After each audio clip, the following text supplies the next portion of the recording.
Brain eating amoeba అంటే దాన్ని నాగ్లేరియా fowleri అంటాము.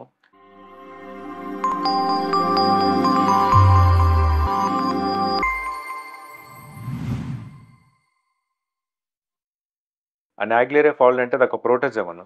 దీని ద్వారా ప్రైమరీ అమీబిక్ మెనింజోఎన్సెఫలైటిస్ అని ఒక భయంకరమైన బ్రెయిన్ ఇన్ఫెక్షన్ అనమాట అది. సో, ఈ ఇన్ఫెక్షన్ ఎలా ఉంటుంది? ఎక్కడ ఉంటుందంటే ప్రపంచవ్యాప్తంగా ఇప్పటివరకు దాదాపు 300 కేసులు మాత్రమే నమోదైనాయి. సో, చాలా రేర్‌గా వస్తుంది. మన ఇండియాలో అట్ ప్రెజెంట్ కొన్ని చోట్ల హర్యానా ఏరియాలో ఉండే అవకాశం ఉందన్నమాట.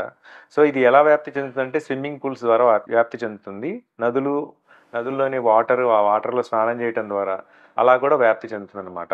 సో, ఈ సింగిల్ సెల్డ్ మైక్రోబ్ ప్రోటోజోవాను ఎలా వ్యాప్తి చెందుతుందంటే ప్రాపర్‌గా క్లోరినేషన్ లేని స్విమ్మింగ్ పూల్‌లో గనక ఈదితే దాంట్లో నుంచి అది ముక్కు ద్వారా బ్రెయిన్‌లోకి వెళ్తుందనమాట. ఆల్ఫాక్టరీ నర్వ్స్ ద్వారా బ్రెయిన్‌కి వెళ్లి బ్రెయిన్ ఇన్ఫెక్షన్ అనేది వస్తుంది.